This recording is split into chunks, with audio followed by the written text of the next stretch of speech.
Scott Jeffrey on now signing the autograph. He's getting himself mentally prepared to race Kurt Johnson in the semifinals of Pro Stock. That's going to be coming up just a little bit later on. Well, right now we get ready to go with Top Fuel Eliminator round number 2, and Connie Coletta comes to the starting line.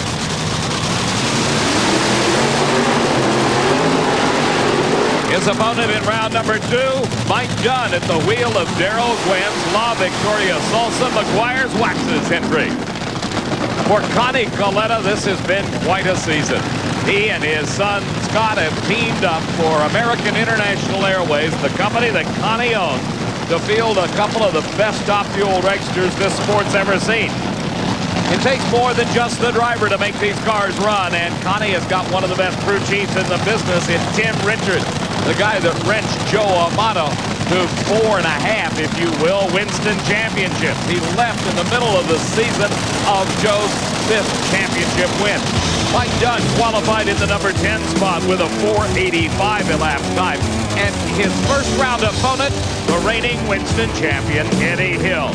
Hill had lots of problems. It was not until the last 2 qualifying efforts that he even made the show, ending up number 7 at a 4.81. Had great hopes in the first round as we rode on board. And there you saw Mike Dunn blast away for the win. His elapsed time was a 4.91. Eddie Hill went up in smoke. Coletta qualified number 2. His time, the quickest ever in his long career, a 4.77. He defeated Jim Head in the first round to earn the right to race Mike Dunn.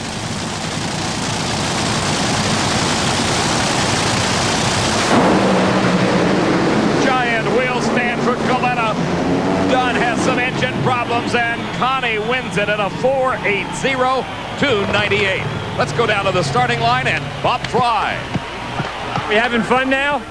This is, it's a lot of fun working for Connie. I mean, win or lose, he makes it enjoyable. I mean, I don't know when I've been as happy working in a fuel team.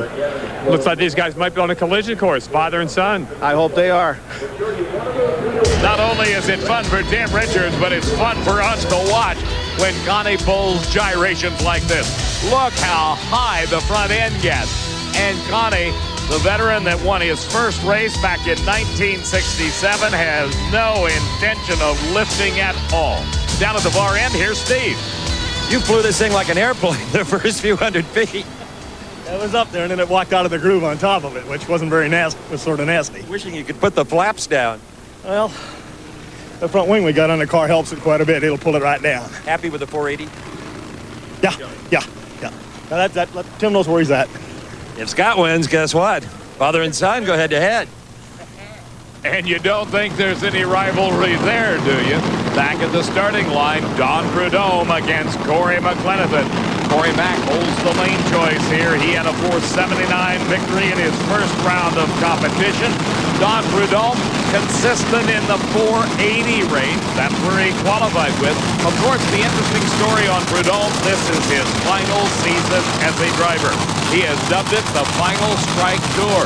For Corey Mack, for the first 2 races this season, he had been the number 1 qualifier. But they fell off just a little bit here to the number 5 spot with a 4.79 elapsed time. That's right, 4.79 was good for 5th. Prudhomme had qualified 4th at a 4.79, just thousandths ahead of Corey Mack.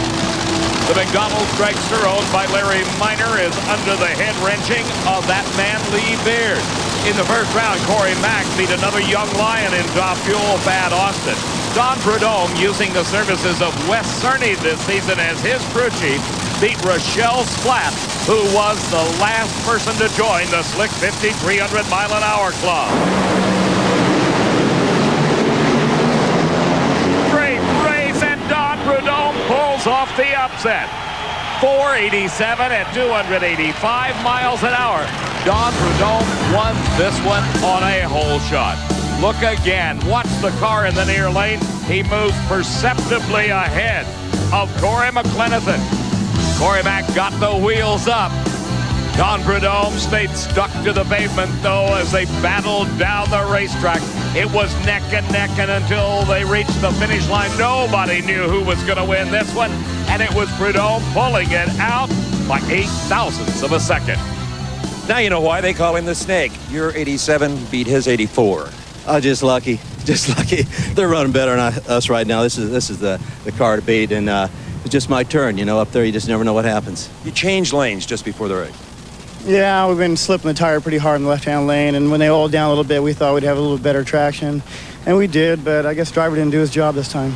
The Final Strike Tour will not be a cruise. It's serious. No, it's big time serious. Trust me. I don't want to go out a loser on this tour. So, you know, Wes Cerny, whole Skull Bandit crew, they're doing a hell of a job.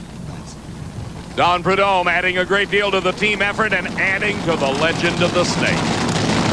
That is Jimmy Brock, the new crew chief for Joe Amato, and you're on board the Team Valvoline car. Our camera position here is mounted on the wing on the back of the car. You're looking down on the engine of that man, Joe Amato. His opponent here in round number 2 is Rance McDaniel. Rance had qualified in the number 8 spot with a fine 482, and in the first round beat Michael Brotherton. Joe Amato had qualified number 1 at a 475. It's hard to remember the last time Joe was number 1.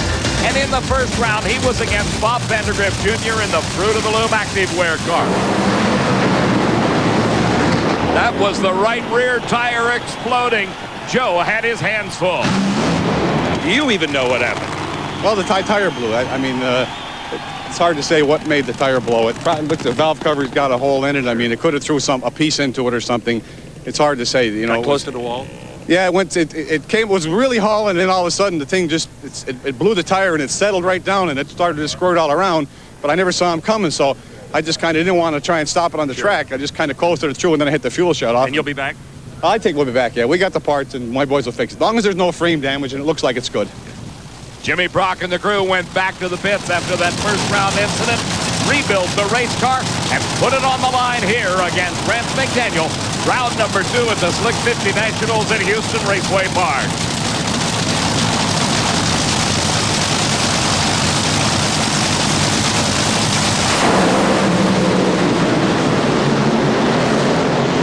From start to finish, Joe Amato has the win at a 487, 293-mile-an-hour charge. We'll be right back to Houston with more Top Fuel action. Every day. Scott Jeffrey on signing autographs. We'll look at Kurt Johnson, his opponent in the semifinal. He's hard at work on his Oldsmobile. We'll have Pro Stock action a little bit later. Right now, we're in the midst of Top Fuel, and you're seeing double. There is a difference in the paint schemes on those American International Airways cars, and this one is Scott Coletta. Alongside of him is the winner of the race out in Pomona, California, the season-opening Winter Nationals, Shelly Anderson. Steve? All right, Joe, let's count the tires on this car. 1, 2, yeah, they're all there. All them good years are there, buddy. They worked good that time. They were slipping pretty hard in the middle of the racetrack. You can tell by looking at the tires. Yeah, well, it's loose down the end. You know, that's the way this track's been all weekend. You know, when we ran 303, it was just like that. We'll take it. A win light is a win light. I guess this dog can hunt, huh? Yeah, you won't have lane choice, though, for the dog. Well, we're happy just to get the win light. After what happened the first round for the team to come back and to put it together and go out. And what did we run, by the way? 88. Oh, 88. We'll take it. We had to back down. We just were nervous because they tried to smoke the tires. Amato and the Snake in the Final 4. Steve, that's a race to look forward to, but so is the one on the starting line. Shelly Anderson has been running exceptionally well. Scott Coletta, of course, has got one leg up on the national record. He ran that 472 in the first round, and his crew chief, Dick LaHaye, is confident they'll be able to gather in the required 1% backup run. You can't set a national record on just a single pass. You have to back it up within 1% sometime before you are eliminated from competition. Shelly Anderson has been running exceptionally well. She qualified number 6 in a 479. Beat Tommy Johnson Jr. in round number 1, who was the 15th member of the 300-mile-an-hour club. Scott Coletta had joined in several races earlier. He had qualified 3rd here at a great 477 and beat Ed McCulloch in that historic first-round race with a 472. Both cars shaking and smoking the tires, and Shelly Anderson crosses the center line. She is disqualified at that point. Scott Coletta, regardless of the time, takes the victory and advances to the semifinals to race who else but his dad. Bob? Gee, a 9:03. Not exactly what we had in the game plan, huh? Well, not really, but you know, when you're running as quick as we're running and so forth, we're walking a real fine line there. And there was a possibility that it would smoke the tires, but we felt as though we could get it down the racetrack. And then we was trying to back the record up and win the round. And, you know, I mean, you're trying to do everything at one time, right? And we'll go back now. Fortunately, we won the round. We'll go back and we'll calm it down and we'll race Connie in the next round and go from there. Little bragging rights up for stake in this next round? Well, I think there may be, yeah. So do I. Bob, I would agree, but one thing to remember, Connie holds the wallet. Here we look in replay at this run. You'll see, first it was a red light for Shelly Anderson, then real trouble set in.